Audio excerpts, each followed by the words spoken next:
Masuk Mas Eko gitu ya. Masuk. Para pimpinan di BINUS itu mereka anggap kita bukan karyawan, okay. sama-sama sama-sama berjuang. Procurement tuh bukan tukang beli, tapi lebih ke arah bantu user untuk bisa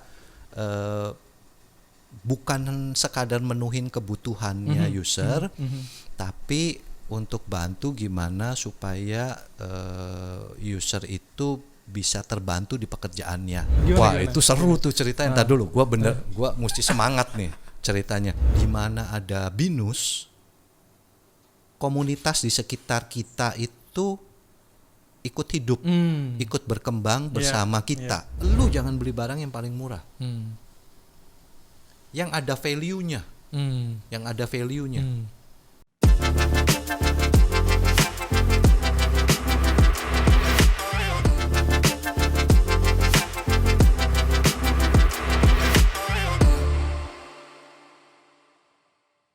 Hari ini luar biasa, pokoknya selalu mendatangkan orang-orang yang belum pernah tercover sebelumnya, bahkan bercerita tentang hal-hal yang unik, menarik dan juga inspiratif. BINUS Podcast kali ini mendatangkan orang yang selama ini yang saya cari-cari juga dan hari ini sudah hadir. Bro Eko Wardono. Mas Eko, masuk Mas Eko gitu ya. Masuk ya. Kabar gimana? Sehat? Alhamdulillah sehat. Gimana nih? Selalu gue kalau nanya ke para ini narasumber. Gede amat ya, lama-lama ganggu nih. Ganggu ya. Belum terbiasa loh. Oke. Lanjut. Iya, siapa sosok Pak Eko? Cerita dulu dong. Ini Pak Eko ini siapa sih sebenarnya? Tahu siapa nih? Kalau di luar terkenal dengan Mas Eko. Ya. Disuruh masuk mulu, gua kapan keluarnya ntar. Apa masuk Pak Eko gitu ya. Masuk terus. Aduh, cerita dong Pak Eko, kegiatannya apa nih? Paling beli barang ya. Di BINUS ngapain lagi kerja gua? Iya. Beli barang. Oke, jadi barang-barang yang sekarang ini dipakai nih, kalau nggak ada tanda tangan Pak Eko nggak mungkin kebeli nih ya? Enggak lah. Ya nggak ada tanda tangan Pak Cawi. Pak Cawi ya. Yang penting duitnya kan. Yang penting duitnya. Pak Cawi itu siapa? Ownernya BINUS bukan? Bukan. Budget. Budget. Penting. Penting itu ya. Kalau nggak ada tanda tangan ini, owner juga nunduk ya. Nunduk. Nggak ada budget. Nggak ada budget. No gitu ya. Nggak jalan gitu ya. Pak, saya ngundang Pak Eko ini ada sesuatu yang menarik sebenarnya. Karena saya selalu mengundang teman-teman yang lainnya bahwa kalau saya ngundang di sini pasti ada sesuatu hal yang bisa menjadi sebuah cerita gitu ya. Yang mungkin cerita itu juga menjadi kayak gini toh gitu ya.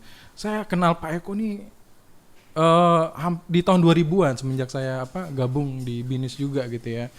Cuman pada saat itu kan sekarang Pak Eko di procurement kan gitu ya. Cuman setelah saya Pak Eko dulu nggak di procurement kan gitu loh. Di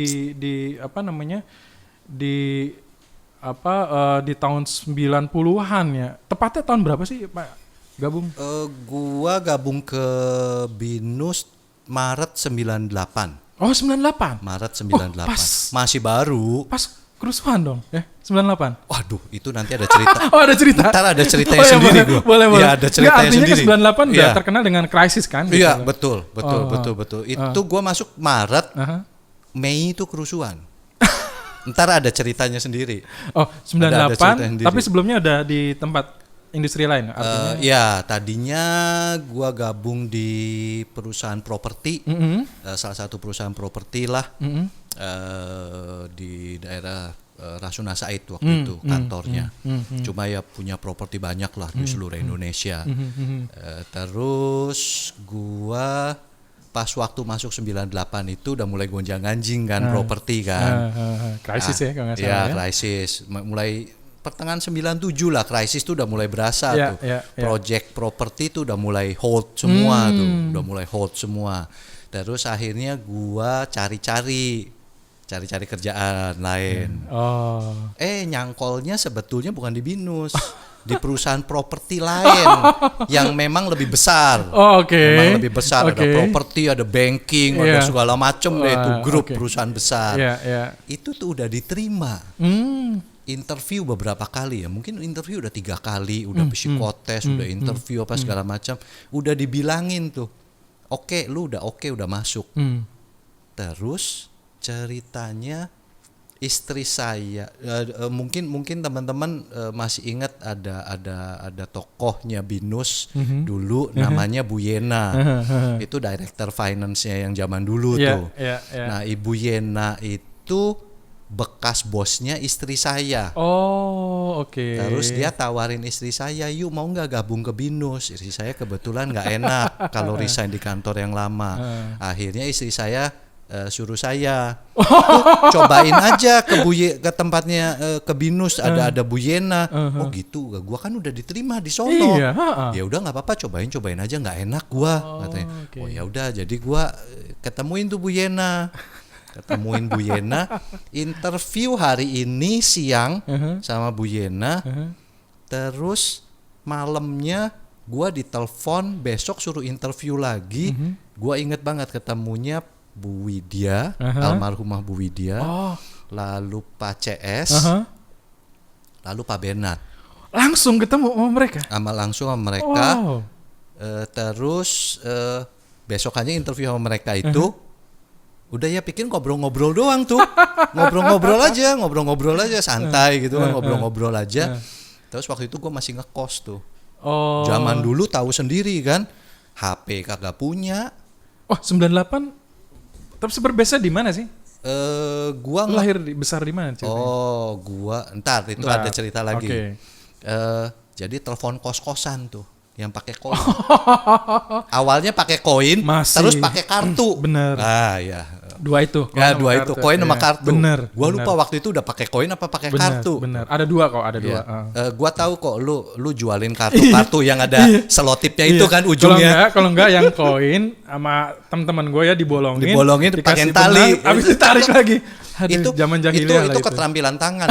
Mesti cepet itu, mesti feeling. Gitu. Bener. Kadang-kadang challenging juga.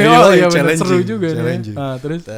Terus malamnya jadi siangnya tuh bukan siang malah sore di interview sama mereka bos-bos itu. Terus malamnya tuh jam 9 malam diteleponin sama Bu Yena. Ya udah, lu kapan bisa masuk? Kaget gua. Itu baru sekali ketemu kan? 2 kali. Dua kali. Gua kaget kan. Aduh, gimana nih? Soalnya di sana gua udah iyain walaupun belum teken kontrak. Kontrak. Aduh, gimana nih? Gila bener. Terus ya akhirnya pikir-pikir soalnya itu kan properti lagi gitu kan. Ini suasananya masih begini. Kayaknya gue masih mending ke education deh ya, kan lebih stabil pikir gue. Dan ternyata benar pilihan gue. Apa namanya? Lu nggak mikir duit ya? Emang mintanya lebih gede dong di Binus. Enggak ya? Enggak juga. Ya artinya lu melihat ada nilai lain lah ya, ada opportunity lain ke depan. Bicara tentang industri gitu kan. Soalnya kan gue udah pengalaman di industri itu. Dan memang very tough ya, dan culture-nya mungkin enggak gitu cocok dengan culture sama value pribadi gua ya. Karena kalau properti itu dang dong. Iya, bisnis banget ya. Iya, terus di kantor juga biasa kebun binatang. Padahal gua kan bukan binatang gitu, gua kan orang gitu. Ya. Tapi di kantor kebun binatang. Lu kerja di kebun binatang atau di gitu. Marga Satu sih? Report ditaruh dilempar. Aduh. Kalau lagi marah handphone asbak bisa dilempar, bisa terbang. Aduh, kayaknya nggak cocok nih gua begini nih. Oke. Akhirnya lo melihat masuk ke Binus. Gua pilih Binus lah. Oh, oke. Nah, pada saat itu memang 98 dan ya memang kondisinya gitu ya. Lingkungan dan juga mungkin bisnis segala macam juga tidak memihak bahwa ini akan besar gitu, termasuk mungkin pendidikan juga gitu. Artinya gini, pada saat itu industri apa sih yang lagi tetap bisa bertahan gitu ya, pelan tapi bisa bertahan gitu ya. Nah, apakah lu melihat itu juga bahwa ternyata Binus mungkin yang di awal lu nggak kepikiran gitu ya, bahwa gua harus kerja di institusi pendidikan ini gitu ya, tapi yang pas lu bilang bahwa wah ini ada hal lain nih gitu ya. Nah pada saat itu keputusan lu yang paling berat harus memutuskan bahwa gue harus memilih bisnis gitu, apa tuh waktu itu? Mungkin situasi ya. Yang pertama itu situasi krisis pada zaman itu pertama. Terus kedua pas waktu interview dengan para owner, para pejabat begitu di BINUS, gua kok ngerasa kayaknya cocok gitu ya. Ya sejalan lah ya, yang sama ya tadi yang gua ceritain tuh, kalau di tempat yang lama kebun binatang gitu kan, yang ini kok kayaknya beda ya gitu ya, yang ini kok kayaknya beda gitu, ngomongnya, visinya, apanya, tujuannya kok kayaknya oke gitu ya, kayaknya cocok gitu ya. Jadi akhirnya ya gua putusin itu. Mungkin dua itu yang paling membuat gua decide untuk gabung ke BINUS waktu itu. Oke. Nah, sebelum bercerita banyak tentang apa yang dilakukan ya sama di luar sisi duitnya ya. Tapi pada akhirnya kan lu sekarang bisa dapat double lah. Apa? Bisa dapat double. Double enak aja. 10 kali lipat. 10 kali lipat ya. Jangan salah. Double mah. Triple. 10 kali lipat. 10 kali lipat ya gitu ya. Nah, artinya kan sekarang di procurement gitu ya. Dulu apa memang sudah di procurement atau memang sempat akhirnya belok-belok dulu di BINUS sendiri kan 23 tahun bukan waktu yang sebentar kan? Waktu itu gua tuh backgroundnya tuh dari accounting sebetulnya. Gua dari accounting. Waktu itu gabung ke BINUS masih S1 sih, gua baru S1 accounting. Jadi gua di kantor yang lama gue tuh masuk pegangnya tuh finance and accounting lah. Finance and accounting, terus project base karena development namanya developer gitu ya, property. Jadi development project, jadi financial project base, development project. Waktu itu BINUS itu pas lagi bangun Anggrek dan Kijang. Jadi dulu tuh cuma ada satu kampus ini sama BC Syahdan. BINUS Center Syahdan ya. BINUS Center Syahdan baru ini, dan BINUS Center Syahdan. Kita waktu itu lagi bangun kampus Anggrek sama Kijang. Masuk krisis jepret.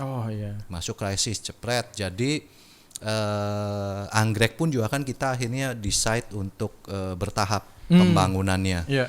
Yang tower yang depan, sisi depan itu kan juga terakhir-terakhir Terus pengembangan gedung parkir juga terakhir-terakhir. Jadi kita bangun separuh dulu. Karena waktu itu kontraktornya juga angkat tangan, karena kan ya dolar dari 2000-an sampai jadi 15.000. Siapa yang mau bayar gitu kan, duitnya dari mana, berapa kali lipat gitu kan. Akhirnya ya udah, jadi gua masuk finance, kebetulan gua backgroundnya project base, jadi gua bantulah di finance-nya. Terus maintain treasury-nya, maintain dananya, maintain cash flow-nya, pas segala macam. Dari dulu kan nggak pernah BINUS telat gajian kan. Bener. Jangan salah gitu kan. Oh jadi dirimu tuh yang jagain waktu itu? Dulu zaman dulu. Loh, gue masuk tahun 2000 kan, 2000 kan. Apa namanya? Ya pengalaman lu 20-an tahun sih nggak pernah telat ya.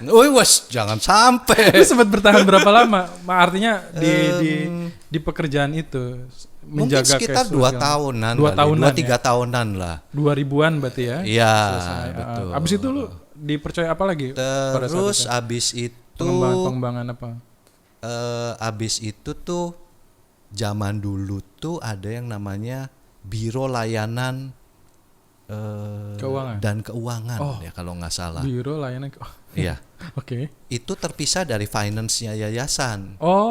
Gitu. Kalau yang ini untuk operation, kalau yang ini lebih ke arah planning, maintain cash flow secara besar, terus development, begitu-begituan. Itu di bawahnya direktur kampusnya yang Alsut sekarang, Ibu Nelly, yang terhormat Ibu Nelly. Iya. Nah, ya tapi kan dia sebelumnya kan wakil rektor juga kan di sini. Iya, setelah kan? Itu. Nah, waktu itu masih di situ, terus procurement Ibu Nelly waktu itu tuh hamil. Oh. Cuti ngelahirin, akhirnya masih muda banget. Dulu. Tapi awet muda loh Bu. Ibu Nelly emang dari dulu segitu-segitu aja. Makanya gitu. Iya. Terus akhirnya procurement-nya dititipin ke saya tuh. Akhirnya ya saya mulai handle procurement. Paling sama lah 2-3 tahun lagi. Terus saya serahkan ke Pak Alfri yang di GA. Terus Pak Alfri serahkan ke Pak Yamin. Oh, betul. Terus dari Pak Yamin kasih lagi ke saya, balik lagi sampai sekarang. Oh, oke. Ya, gitu. Kalau mengenal sekarang kan sepertinya BINUS sudah tersistematis ya. Kalau kita sekarang juga mau minta barang, mau beli barang atau mau melakukan hal-hal kaitannya dengan procurement itu udah online semua gitu kan.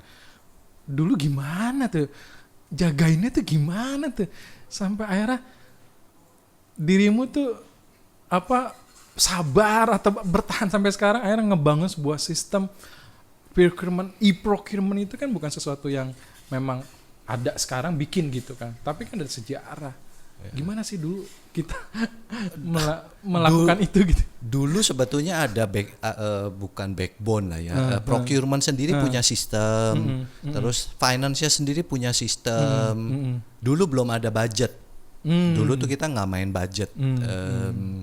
Jadi apa yang diminta itu yang di-approve, ya itu yang dibeliin.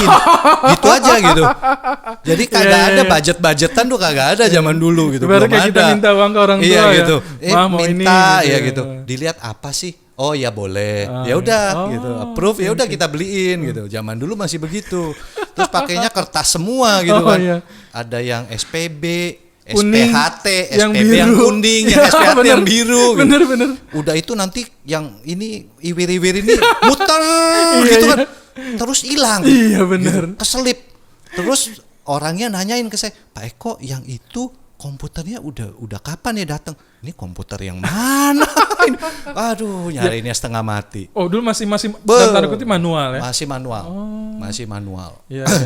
Terus yang uniknya tuh yang gua juga ngerasa bersyukur ya dan bangga gitu ke BINUS yang sekarang itu kalau masalah internal kita bisa benahin lah ya. Ke eksternal sebetulnya yang gua ngerasa lebih bangga gitu. Zaman dulu vendor itu kalau kita mau beli ditanya dari mana? Dari ATK. Kan dulu orang kagak ngerti BINUS. Oke, iya. Ngertinya ATK. 80-an, Iya, ngertinya ATK. Habis itu STEMIC gitu kan. Baru BINUS gitu kan. Dari ATK alat tulis kantor. Jadi gua mau beli alat tulis kantor, lu dari alat tulis kantor. Gitu. Orang enggak ada yang tahu. Efeknya apa? Orang enggak percaya. Oke. Jadi kita mau beli sesuatu juga harus cash. At least COD. Benar. Gitu. Kalau nggak di DP-in besar, mesti cash. Kalau nggak COD, barangnya diantar kita mesti langsung bayar. Jadi repot.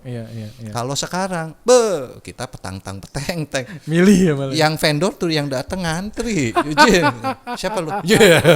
Kalau dulu kita, maaf om. Mau minta barangnya udah susah minta ampun. Ke Glodok nyari vendor. Aduh, panas-panas nyari ke Glodok, nyari ke Pinangsia. Waduh. Zaman dulu kan yang paling itu kan Glodok, Pinangsia, Mangga 2 ya, Mangga 2 Pasar Pagi. Iya. Bukan yang di Mangga 2 yang AC-nya. Itu mahal barangnya. Yang depannya kan.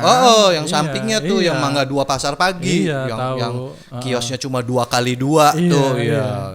Kipas-kipas. Waduh begitu. Mesti nyari vendor ke sana dan jarang orang percaya gitu. Tapi sekarang udah dengan membusungkan dada, mengangkat kepala. Nah, ini kan bicara tentang struggling ya, perjuangan bagaimana kita bisa memberikan bisa memenuhi kebutuhan dari BINUS sendiri gitu ya, melalui tadi Pak Eko udah keliling segala macam.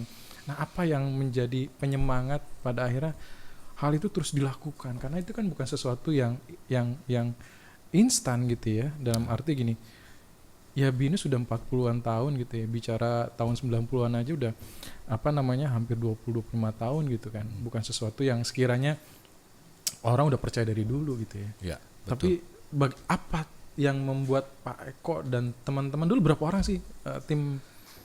Dulu paling 6 orang kali 6 ya. orang untuk melayani kebutuhan, terutama gini, paling besar tuh belanja apa sih? Kalau dulu tuh ATK yang paling banyak. Alat ya. tulis kantor. Kalau kayak aset yang kayak komputer, furniture, apa segala macam itu kan beriringan dengan pengembangan ya. Beriringan dengan pengembangan. Tapi yang rutin itu ya kebanyakan ATK, terus yang buat maintenance building gitu ya. Begituan yang rutin day to day ya, day to day. Iya. Gitu. Nah, apa yang membuat Pak Eko dan teman-teman nih, atau enggak Pak Eko sendiri gitu, yang pada akhirnya ya kalau orang nggak punya passion ya, nggak punya daya juang itu, kok perusahaan gini-gini, mendingan tadi ke tempat properti yang udah punya nama, nggak usah repot-repot ngantri, kerjaan beres gitu. Apa yang membuat itu, yang paling penting tuh itu Pak Eko. Ya. Mungkin kenapa betah di BINUS, kenapa mau berjuang gitu ya. Dengan BINUS mungkin karena terutama pertama tuh para pimpinan di BINUS itu mungkin lebih anggap kita bukan karyawan gitu ya. Gua nggak tahu ini gua ngerasanya sendiri ya. Nggak apa-apa, harus dirasain diri sendiri. Orang lain kan punya rasa yang berbeda. Gua tuh seumur-umur nggak pernah lu dimarahin lu, nggak pernah dimarahin. Sampai even pada saat para MD kita, anak-anaknya BOM itu mulai gabung, bantuin BINUS, sampai saya tuh bilang ke Pak Steven, waktu itu Pak Steven kan yang pertama kali join, Pak Steven, kalau saya ada salah apa-apa, tolong jangan sungkan-sungkan negor saya ya. Gitu. Ya walaupun saya takutnya kan mungkin saya lebih tua umurnya ya. Nggak enakan ya. Takutnya karena kan nggak tua lah, senior. Gimana sih? Iya. Orang masih muda. Masih jerawatan berarti masih ABG. Sampai segitunya gitu. Jadi ya mereka anggap kita bukan karyawan, sama-sama sama-sama berjuang. Terus mungkin karena teman-teman lain di BINUS ya, kayak Pak Haris gitu, apa segala macam, yang walaupun macam-macam lah ya, kita dari macam-macam seluruh Indonesia ada gitu kan.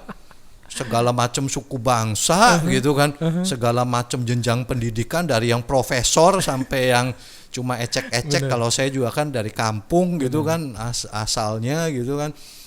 Ya kita sama-sama gitu ya, kita sama-sama gitu. Nggak ada kebun binatang, nggak ada ini. Jadi kita dimanusiakan lah ya. Wah, dimanusiakan. Betul. Itu yang itu terjadi. Ya, itu yang membuat mungkin saya jadi kerasan di BINUS. Atau mungkin karena Pak Eko setiap tahun ketemu orang muda. Ya kan setiap tahun juga kan mahasiswi masuk baru gitu tiap September. Gimana nggak semangat coba gitu ya kan. Ternyata yang ngukur-ngukur baju mahasiswa Pak Eko ya? Kan bantu aja. Bantu ya. Ngukur-ngukur mahasiswa diseleksi nih Pak Eko, ngukur seperti apa? Seperti halnya saya memakai baju ini Pak Eko. Saya sengaja hari ini pakai batiknya BINUS. Ini salah satunya adalah Pak Eko yang mencari vendor. Ini cari sendiri atau datang dengan sendirinya? Enggak. Kalau bikinnya sih gampang. Bikinnya gampang ya? Bikinnya gampang. Ini yang perjuangan itu adalah desainnya, motifnya. Karena ini desain batiknya ini khusus. Kita desain batik ini khusus. Kita panggil panggil desainer. Kita panggil desainer untuk ciptain batik yang punya ciri khas BINUS. Oh, oke. Ada filosofinya gitu. Waduh, ada filosofinya, ternyata ini ada filosofinya. Iya.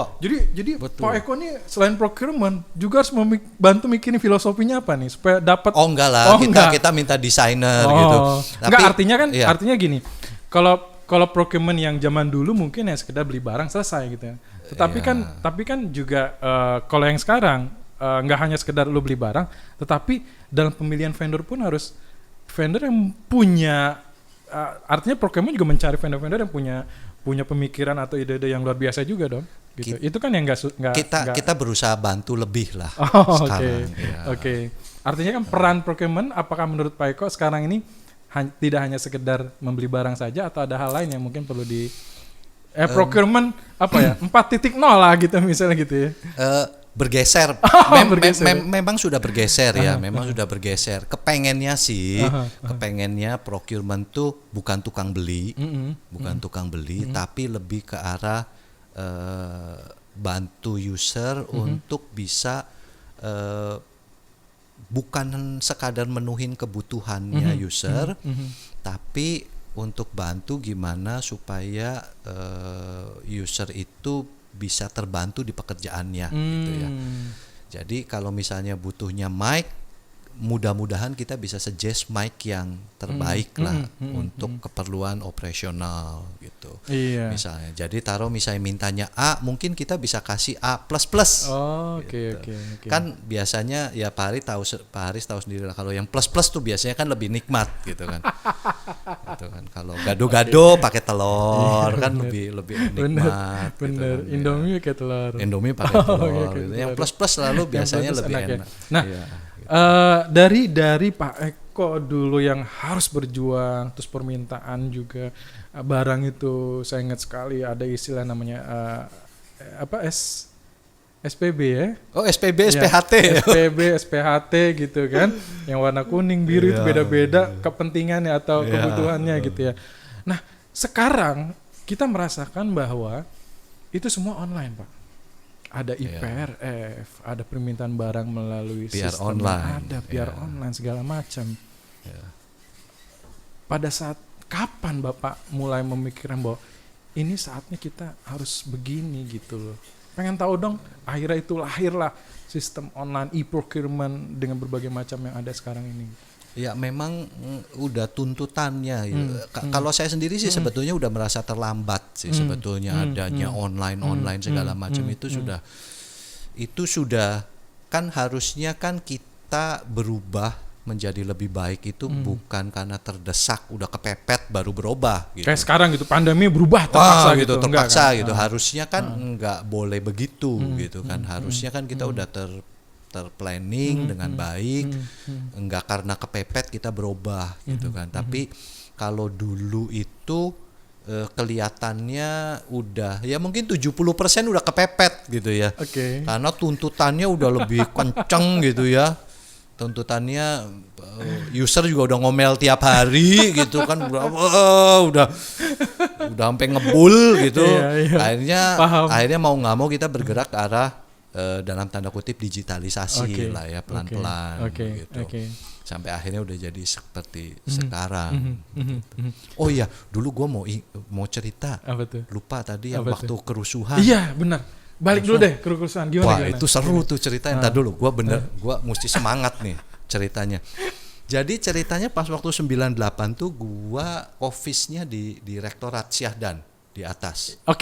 Iya yang sekarang di rektor ya.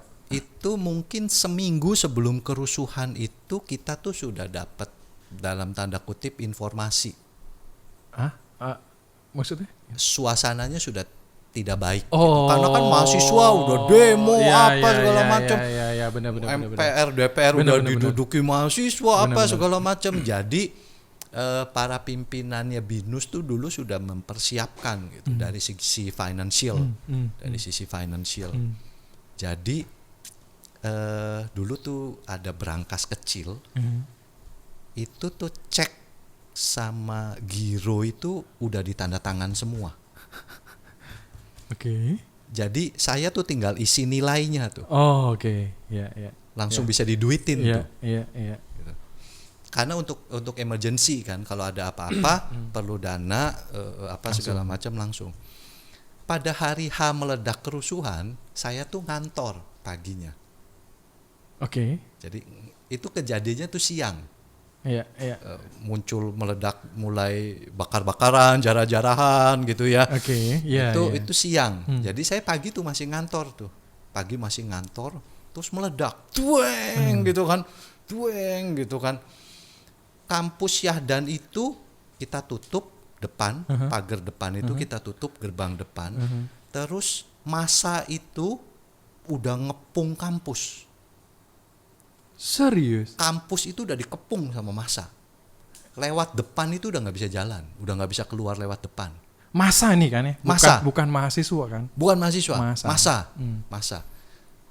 Yang which is nanti terakhir tuh kita baru tahu bahwa massa itu adalah penduduk-penduduk di sekitar kampus yang dalam tanda kutip melindungi kampus. Karena di Palmera itu ada Ramayana. Dulu Plaza. Apa? Sleepy. Bukan. Itu Sleepy Jaya. Oh, Sleepy Jaya. Yang di Pasar Palmera sih dulu, Pasar Pisang, Palmera. Iya, Pasar Palmera. Itu tuh dibakar. Iya, itu dibakar. Sleepy Jaya dibakar. Ya. Dan masanya mau masuk ke perumahan. Jadi para bapak-bapak haji yang Betawi, yang di belakang yang punya kos-kosan, yang punya warung, yang punya mikrolet, punya angkot, punya kos-kosan. Itu bawa parang semua ke depan. Serius?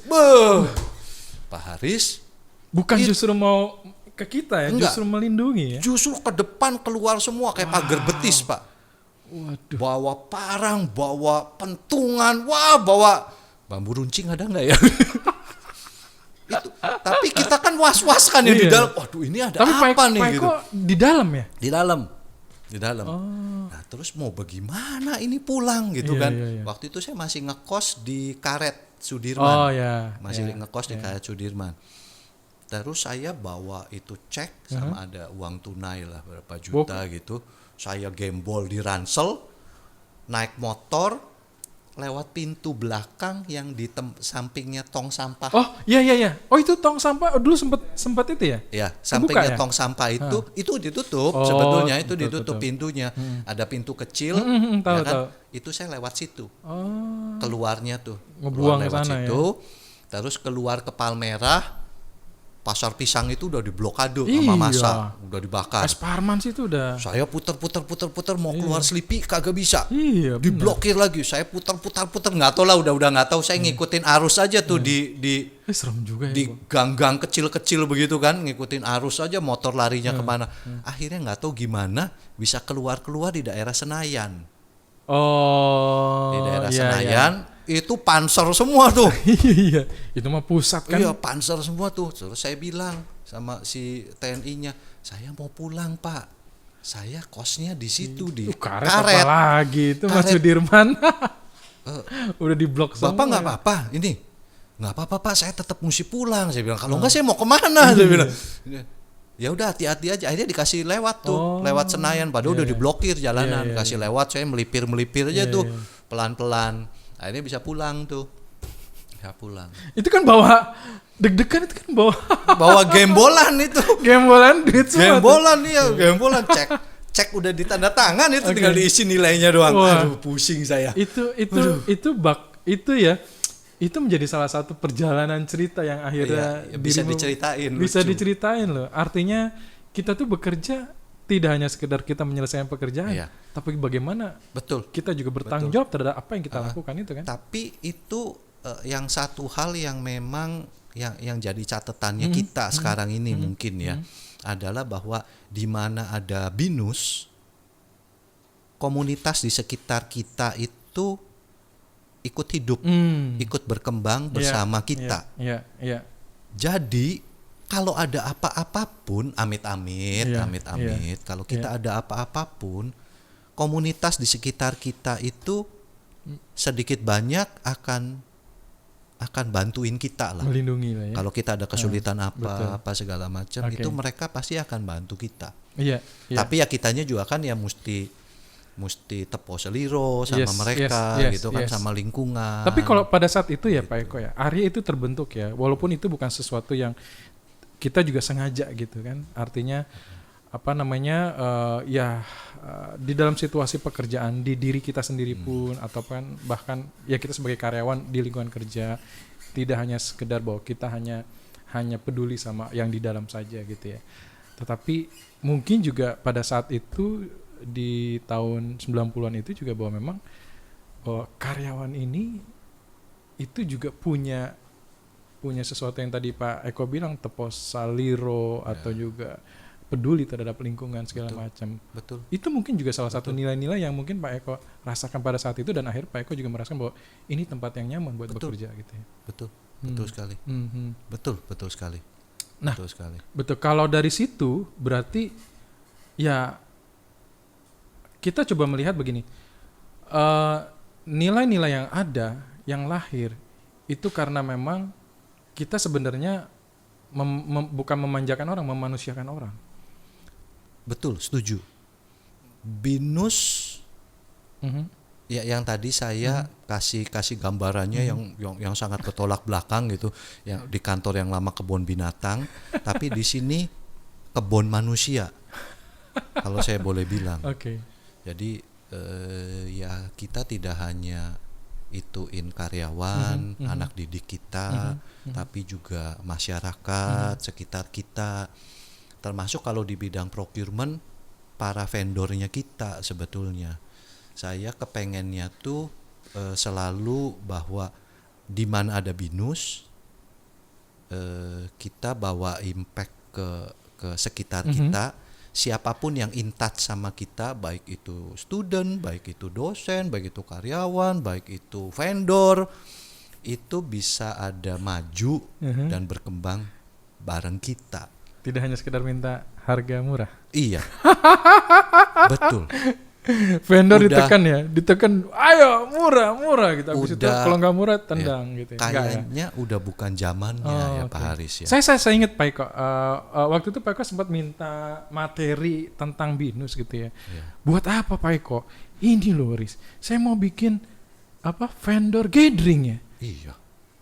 Itu saya pikir, vendor gathering Pak. Iya. Apa Pak yang pada saat itu saya nggak sempet ya, karena mungkin itu juga dari satu sisi kegiatan Pak Eko, saya nggak terlalu tanya lebih dalam tentang hal itu.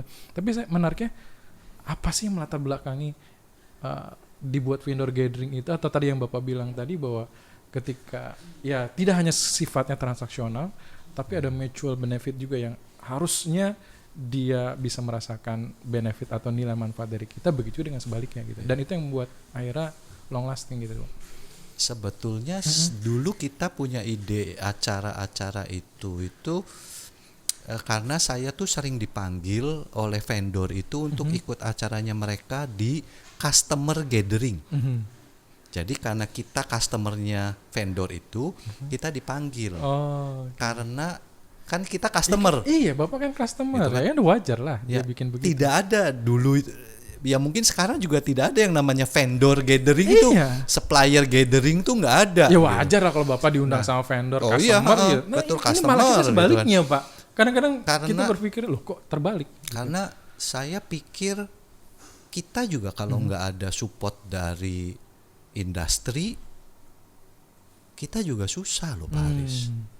Kita juga susah. Atau apa dulu teringat bahwa Bapak susah cari vendor. Gitu. Enggak juga sih. Waktu itu udah enggak susah sih sebetulnya. Susah. Cuma kita memang tetap selalu akan butuh support dari industri. Kita butuh support dari masyarakat, kita butuh support dari pemerintah gitu ya. Akan selalu kita butuh itu. Kita enggak mungkin maju sendiri, hebat sendiri, itu kayaknya kok terlalu sombong ya kalau kita berpikiran seperti itu ya. Jadi ya kita mau nggak mau kita butuh mereka. Ya kita mesti kasih at least informasi kita butuh apanya sih dari mereka supaya mereka juga bisa support kita gitu kan. Kalau kita nggak kasih tahu kita butuh apa, ya mereka juga mau support kita mau support apa gitu kan, mereka juga nggak tahu gitu kan. Jadi di vendor gathering itu saya ceritain nih, ini BINUS berkembang seperti ini, kita udah seperti apa gitu kan, terus kita rencana ke depan mau pengembangan ke arah mana, apa segala macam. Terus ya struktur organisasinya kita sekarang seperti apa sih itu, terus kita butuh support apa sih ke vendor, ke supplier. Jadi merekanya juga bisa bantu gitu kan. Tapi, bisa bantu. Brilian loh Pak idenya tuh Pak. Artinya apa gini loh. Iya kan kita hanya berpikir ya udah, kenapa kita harus sharing ke orang lain, dalam arti ke vendor dengan apa yang kita ingin lakukan kan? Toh kita cuma hanya butuh sesuatu, vendor cariin, nggak ada, kalau nggak ada, nggak ada ya udah gitu kan. Misalnya hanya sifatnya transaksional itu aja.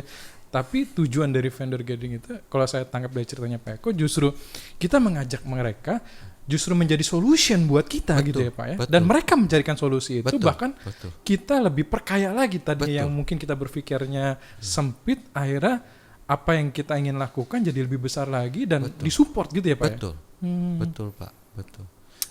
Saya selalu bilang ke tim procurement, ke tim procurement bahwa kita tuh salah satu gerbangnya BINUS. Orang ngelihat BINUS itu mungkin dari procurement juga, karena kan vendor-vendor apa segala macam kan itu dalam tanda kutip kan eksternalnya BINUS. Benar. Jadi kita komunikasi ke mereka, in touch sama mereka juga bawa nama BINUS loh. Bawa nama BINUS, jangan malu-maluin, jangan macem-macem apa segala macam, supaya image BINUSnya bagus di matanya mereka. Kalau sekarang saya selalu itu kalau ketemu vendor, keponakan saya juga di BINUS loh Pak, apa segala, anak saya juga di BINUS loh Pak, apa segala macam, adik saya juga di BINUS loh Pak, lulusan BINUS, apa, saya juga lulusan BINUS. Seneng gitu ya, jadi seneng gitu. Justru di situ ada opportunity lain buat BINUSnya ya Pak ya. Tidak hanya sekedar bahwa kita dipenuhi oleh vendor kebutuhan dari apa yang jadi kebutuhan dalam operasionalnya kita, tetapi justru juga dengan ada hubungannya baik, mereka merekomendasi sekolah di tempat kita gitu ya. Betul Pak, ya? Justru saya wanti-wanti ke teman-teman gitu ya, dan saya juga wanti-wanti ke partner-partnernya BINUS gitu. Kita jaga relation ya, apa segala macam. Jangan macem-macem dalam tanda kutip ya, soalnya procurement kan ladangnya ladang becek cek gitu kan. Jadi kita jaga, sama tim saya juga kita jaga. Kenapa? Karena kalau orang vendor kita itu si BINUS mah korupsi apa segala macam, procurementnya brengsek, korupsi apa segala macam, apa mereka mau percayain anaknya sekolah di BINUS? Betul. Nggak mau, nggak akan percaya. Betul. Apa mereka mau rekomendasiin keponakannya, anaknya, temennya untuk sekolah di BINUS? Kalau pada waktu in touch sama orang procurementnya brengsek.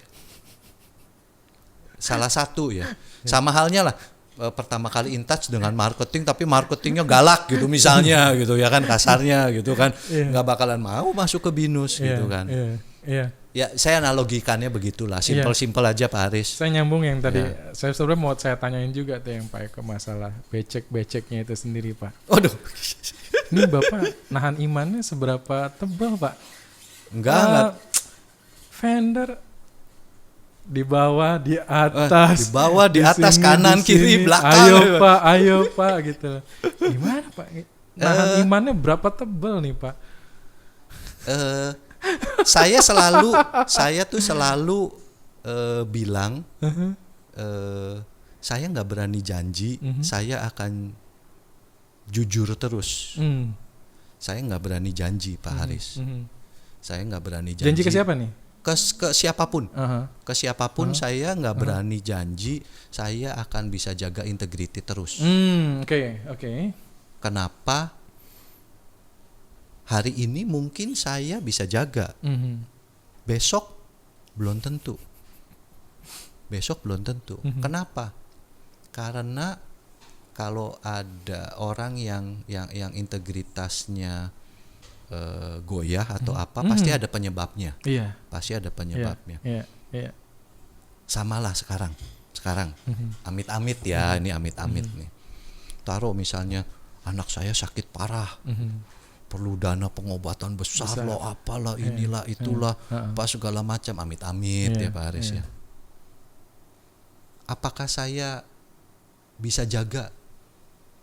Belum tentu. Iya. Saya bilang belum tentu. Dulu pada waktu yang 98 itu banyak orang menjara apa segala macam. Benar. Saya juga nggak bisa judgement mereka itu orang jahat, orang brengsek apa segala macam. Mungkin mereka punya dorongan yang menyebabkan mereka melakukan hal itu. Iya. Gitu. Kalau ditanya, kalau saya mau udah pasti nggak bakalan terima lah, apa segala. Lu mungkin belum kena apa gitu ya, sampai menyebabkan dia terdesak untuk harus melakukan hal yang betul. di luar apa ya gitu ya, di luar kuasanya di dia luar lah kuasanya dia gitu, kalap mungkin atau hilaf lah ya, atau apa gitu kan gitu. Jadi saya minta tolong ke teman-teman di procurement terutama, kita saling ngingetin terus ya, kita saling ngingetin terus. Jangan sombong bahwa kita nih orang jujur, jangan sombong deh. Kita mesti terus ngingetin terus, saling ngingetin, saya bilang, saling ngingetin apa segala macem. Kalau ada masalah kita bisa omongin sama-sama, even masalah pribadi atau masalah di luar kerjaan. Artinya preventifnya dulu ya Bapak melihat itu. Oh iya ya? dong. Iya jadi dong. bukan masalah penyebabnya dia menerima misalnya sesuatu dari vendor itu gitu. mah efek ya kalau saya bilang ya. Justru itu mah efek Pak ya. Eko menjaga orang-orangnya supaya latar belakangnya tidak akhirnya men-trigger orang untuk kesana. Iya gitu. dong. Artinya kejujuran tadi ya, betul, misalnya betul. cerita ada masalah apa keluarga. Jadi berarti Bapak deket banget dong dengan keluarga karyawannya Bapak. Atau ya deket-deket banget ya. Enggak sih. Artinya tahu lah ya, kenal gitu ya. At least kan kita terbuka lah ya, pintunya selalu terbuka. Whatever kesulitannya, whatever ada kesalahan apa yang dilakukan supaya teman-teman itu enggak dalam tanda kutip takut. Apa itu salah satu caranya kita, Pak Eko dalam memimpin tim atau unit ini Pak? Bagaimana menjaga integritas? Bagaimana caranya Pak Eko mentreatment lah ya? Bukan mentreatment sih, lebih tepatnya apa ya? Ya supaya timnya juga merasa nyaman, tidak melakukan hal seperti itu. Ya kita sama-sama lah. Saya selalu ngomong kita satu tim. Ada apa-apa ya kita omongin bareng-bareng gitu. Kan akan lebih ringan kalau dikerjain atau dicari solusinya bareng-bareng gitu ya, daripada sendiri berjuang stres juga. Benar, gitu kan. Dan kita pun juga harus bisa ditolong, jadi nggak bisa nolong juga kan. Iya, gitu karena nggak tahu gitu ya. Wow, ini menarik loh Pak. Tinggal buka pintu aja sih gampang lah Pak Haris. Ini menarik loh dari sisi Pak Eko. Artinya gini, nggak semua juga orang bisa melakukan hal itu loh Pak. Artinya mau melihat, mau mendengar, dan juga mau merasakan bagaimana tim yang dikelola tidak perlu harus dalam skala besar, tapi dalam skala kecil pun, dalam arti sekarang Pak Eko berapa tim? 40, 50? 48 dengan dan saya. Dan tersebar di berbagai kota yang ada BINIS ya kan? Benar kan? Iya, nah itu Pak, itu saya pikir nggak mudah gitu melakukan hal itu. Apakah memang inilah caranya Pak Eko untuk bisa mengelola tim yang akhirnya ya sampai sekarang pun ya tidak ada tuh maksudnya kasus yang mungkin yang masalah integritas atau masalah yang lain di luar dari apa yang mungkin sebenarnya juga terjadi. Nah hal-hal itu yang mungkin bisa terjaga lah gitu minimal. Ya mudah-mudahan bisa selalu dijaga Pak. Kenapa Pak, berat ya Pak ya? Ya dibilang berat juga sebetulnya enggak sih, santai aja gitu kan. Dibilang santai juga was-was terus terang Pak. Was-was selalu ada. Yes. Was-was selalu ada, tapi saya pikir dengan was-was itu kita jadi punya kesadaran gitu ya, bahwa ada hal itu ya, ada bisa terjadi kemungkinan hal itu, jadi kita juga selalu dalam tanda kutip mawas diri lah ya. Oke, Pak. Ya, udah jangan yang berat-berat lah, yang enteng-enteng aja lah ceritanya lah. Makanya ini menjadi menarik, bukan Pak, yang menarik sebenarnya kan masalah integritas, apalagi kan lahan Bapak ujung-ujungnya saya akan bicara seperti itu kan. Gitu. Artinya kan banyak hal yang juga tadi kan ada case-case di mana ini masalah sebenarnya bisa diceritakan gitu, karena mungkin ketidakpedulian atau kita tidak peduli terhadap lingkungan yang akhirnya hal itu sebenarnya terjadi gitu.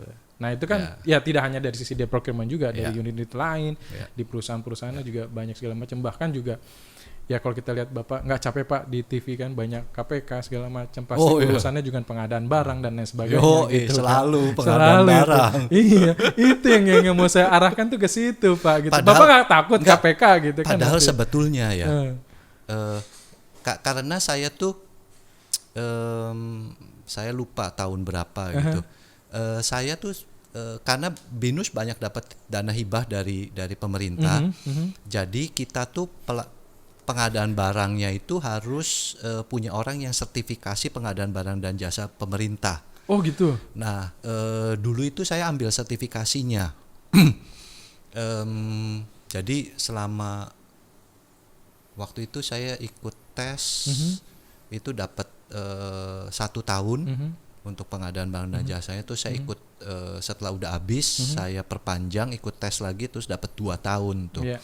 Jadi selama 3 tahun itu ya saya sedikit banyak belajar lah ya pengadaan barang dan jasa yang dananya dari pemerintah. Sebetulnya pemerintah tuh aturannya tuh udah begitu rapi dan begitu lengkap loh sebetulnya. Jadi kalau orang nggak punya niatan, tinggal jalanin aturannya aja, itu sebetulnya udah oke banget aturannya. Malah sampai beli meja gitu ya, itu tuh sudah ada paguangga, udah ada nilainya gitu. Range-nya dari segini sampai segini ya gitu. Beli kursi segini sampai segini ya. Malah even di BINUS aja nggak punya loh saya standar harga seperti itu. Soalnya mejanya kan macem-macem kan, ya kan. Punya beli bolpen itu ada range harganya. Pemerintah tuh sampai even kasih guidance di lapangan tuh udah sedetail itu, udah jelas gitu. Oke. Tapi ya again ya, namanya sistem ya, mau secanggih apa pun juga tergantung orangnya ya, niat apa enggaknya gitu. Pak, mau sampai kapan Pak Bapak di apa yang Bapak lakukan sekarang ini? Artinya pun kalau saya lihat gini, Bapak bekerja tidak hanya sekedar bahwa hanya mengadakan pengadaan barang. Artinya BINUS sampai sejauh ini justru peran-peran procurement ini, ya contoh gini, saya bikin event, launching gedung BINUS yang baru, gini segala macam. Kalau belum ada barang ya kan, apa yang mau saya launching? Artinya apa? Peran di Bapak ini luar biasa gitu.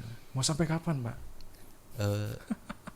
Kemarin itu, sebelum saya jawab, kemarin itu saya ikut briefingnya siapa gitu, saya lupa loh. Mohon maaf soalnya baru udah umur 17 tahun jadinya sering lupa. Procurement itu katanya gula. Jadi kalau orang bikin kopi, kopinya enak, itu dibilangnya kopinya mantap, gitu ya. Wah ini kopinya enak. Tapi begitu nggak enak, dibilang ini gulanya kurang, kurang manis. Jadi pada waktu sukses itu gulanya tuh nggak disebut, tapi pada waktu ada masalah, ada nggak enak gitu, ini kurang gula nih, atau gulanya kebanyakan nih gitu, baru disebut gitu. Sama halnya dengan procurement, saya pikir sama aja ya dengan procurement ya. Peresmian gedung baru, wah, yang ini universitas, tim IDO, tim marketing. Saya di belakang tuh diam. Tapi ya nggak apa-apa karena kita memang area support gitu kan. Yang penting binusnya maju. Yang penting binusnya maju. Tadi pertanyaannya apa ya? Ini Bapak curcol nih ya gitu ya. Iya, artinya apa yang dilakukan sama Bapak ini adalah akan sejauh mana atau mau sampai kapan? Bahkan Bapaknya ini mau sampai kapan, Pak gitu. Saya tuh udah mikirin itu, Pak Aris. Saya tuh udah mikirin itu sejak mungkin 2-3 tahun yang lalu ya. Saya sebetulnya senang kerja di BINUS.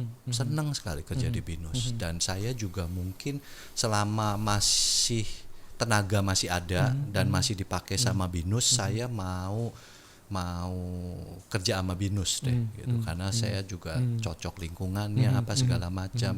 Yang saya pikirin adalah regenerasi sebetulnya Pak Haris. Di satu titik kita juga mesti siapin penerusnya kita gitu kan.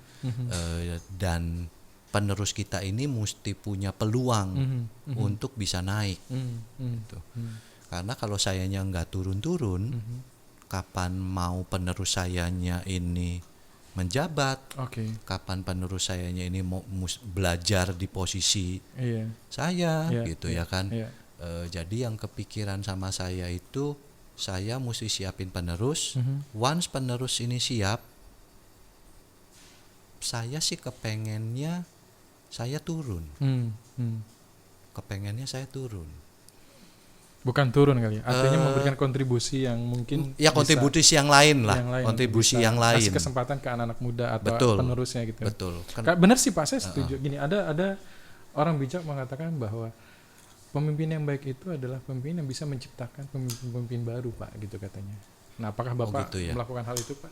Secara walaupun yang tadi Bapak ceritakan, saya pikir ya Bapak menciptakan pemimpin baru untuk bisa meneruskan apa yang ada sekarang. Kayaknya emang mesti begitu kali ya Pak Haris ya. Kalau enggak nanti takut amit-amit tiba-tiba sayanya dipanggil sama yang di atas gitu kan. Terus ini enggak teman-teman di procurementnya belum siap kan kasihan. Tapi saya sih nggak perlu khawatir Pak. Bapak udah bangun sistem Pak. Apa? Udah bangun sistem dengan e-procurement yang ada, apa masih kurang Pak? Kalau bicara tentang procurement yang ingin bawa, mimpi apa Pak tentang procurement yang mungkin Bapak belum terpikirkan atau belum terlakukan? Tetap panjang Pak, tetap panjang. Artinya masih ada salah satu satunya sistem nih yang Pak, mungkin Bapak mau salah bangun satunya lagi, nih Pak. Nanti itu ibarat kasarnya Pak. Bapak udah punya budget stok nih, barang stok untuk stationery kebutuhan Bapak, tim Bapak gitu kan. Ngapain lagi procurement beliin? Saya teken kontrak aja taruh sama Gramedia deh kasarnya yang gampang nih. Saya teken kontrak sama Gramedia. Pak Haris butuh apa-apa? Oh iya, paham. Bisa langsung beli tanpa melalui procurement loh. Iya. Tanpa melalui procurement. Artinya peran procurement berkurang atau mungkin bangun sistem? Beralih Pak. Jadi sudah mulai bergeser dari tukang beli menjadi partnernya Pak Haris, partnernya user untuk bisa kasih suggest. Advisory lah ya? Iya, advisory gitu ya. Consultation. Haris, nih CMC nih, ini vendor ada yang nawarin nih barang bagus. Kayaknya bisa dipakai nih, keren nih, pas segala macam. Jadi lebih ke arah situ saya maunya. Menarik Pak, menarik tuh Pak. Maunya ya Pak, maunya gitu. Jadi hal-hal yang sepele ngapain sih musingin besar, user Pak. Ya? Mimpi itu besar. Ngapain musingin user gitu kan? Iya. Saya kontrak taruh sama misalnya Home Depot, gitu kan? Atau sama Informa. Pak Haris butuh bangku yang fancy untuk di area marketing misalnya, yang bangku yang gak standar gitu ya, bukan standar office staff gitu. Tinggal jalan-jalan aja ke Informa, pilih. Tinggal bikin request, udah besokannya barangnya nyampe. Kayak kita beli online gitu ya. Iya, procurement juga nggak usah bikin PO, procurement juga nggak usah apa, nanti tinggal informa, tinggal nagih ke BINUS, selesai. Iya. Menarik, Pak. Kasarnya. Menarik, Pak. Itu mimpi yang saya pikir tidak semudah yang kita bisa ceritakan ya, Pak ya. Dalam arti yang tadi Bapak bilang panjang banget yang mesti kita harus proses dan masih banyak yang mesti pelan-pelan, sistemnya, people-nya mesti bisa kan. Kalau sistem bisa dibikin, Pak. Kalau orang kan change-nya nggak bisa pencet tombol gitu kan. Betul. Kalau orang kan mesti pelan-pelan change gitu. Betul. Ya, merubah orang tidak secepat membangun sistemnya ya, Pak ya. Pak, terakhir dari saya, Pak. Pembinaan menurut Bapak empowering ini seperti apa, Pak? Artinya ya kita bicara punya semangat fostering and empowering ya, Pak ya. Tadi saya sebenarnya sudah menangkap itu mungkin ya penerjemahannya Pak Eko sebagai individu bagaimana ingin memberikan peran terhadap semangat empoweringnya itu sendiri sih, Pak. Menurut Bapak sendiri apa sih, Pak, yang Bapak lakukan atau artinya menerjemahkan empowering dari perspektifnya Bapak gitu? Saya bukan orang pinter, tapi ini terjemahan dari saya pribadi ya, Pak Aris ya. Empowering itu kalau saya bilang BINUS maju,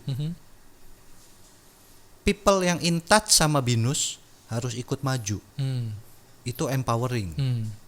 Kalau BINUSnya maju sendirian, wah top, Marco top gitu ya.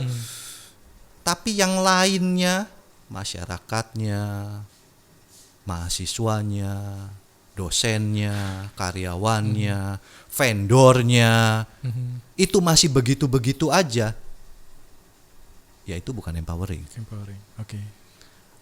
Jadi empoweringnya BINUS itu harus dirasakan oleh semua orang, maju bareng-bareng. Enggak jadi yang paling top sendirian lah gitu. Ya mungkin kita number one, it's okay. To be number one is very okay. To be number one is very okay. Tapi kita juga jadi mensejahterakan, membawa maju. Dampaknya itu yang mungkin. Ya ada dampaknya buat seluruh stakeholder. Bahkan bergulir terus gitu. Bahkan bergulir semangat terus. Itu ya. Kalau dari Bapak sendiri, apa yang dilakukan, Pak, dalam keseharian? Empowering karyawan atau tim Bapak atau ada peran lain mungkin yang Bapak menurut saya ini mungkin di bidang saya aja deh ya kalau empowering ke teman-teman di procurement itu udah wajib lah ya, udah wajib apa segala macam, encouraging mereka supaya tetap bisa berkembang. Banyak teman-teman procurement dulu itu yang belum S1 dan saya tuh bertahun-tahun itu selalu jadi PR-nya saya. Yuk lanjutin kuliahnya, Pak, ngapain lah Pak, saya kan udah ada umur, mendingan saya uangnya buat anak saya sekolah deh daripada sayanya sekolah lagi. Ada satu staf saya yang berkata demikian, tapi saya enggak, bukannya begitu. Ilmu tuh bukan buat kamu aja. Kalau kamu berilmu itu kamu bisa share ilmu kamu ke anak kamu, ke tetangga kamu, ke istri kamu, ke saudara kamu. Jadi ya kamunya jadi bisa lebih berguna gitu ya. Kalau kamu kasih uangnya buat sekolahin anak kamu, ya anak kamu nanti berguna, which is bagus. Tapi kamunya gimana? Apa kamu nggak mau lebih berguna gitu? Akhirnya syukur sekarang timnya procurement semua udah S1 gitu ya. Udah S1 saya udah senang banget, PR-nya hilang satu gitu. Terus paling ke in touch yang ke community karena saya in touch-nya sama vendor-vendor ya kita selalu berusaha untuk jaga fairness terus terang. Ya, yang saya kedepankan sekarang ini ke vendor itu adalah fairness. Wanti-wanti saya selalu mungkin 3-4 tahun terakhir ini saya selalu diwanti-wanti yang pakar Melus. Lu jangan beli barang yang paling murah ya. Lu jangan beli barang yang paling murah. Yang ada value-nya. Yang ada value-nya.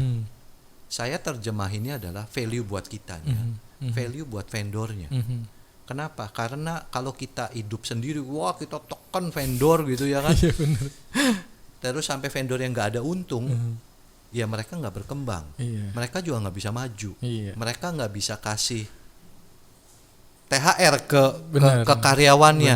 Kan ya kesian dong. Bukannya kita empowering the society, kita matiin society kalau begitu caranya.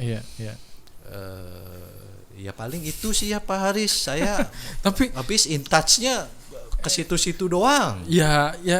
Setiap orang pasti punya penerjemahannya masing-masing. Apa yang dilakukan Bapak? Menurut Bapak mungkin itu bukan sesuatu yang luar biasa, tapi orang mendengar itu luar biasa dan nggak semua orang bisa melakukan itu, Pak.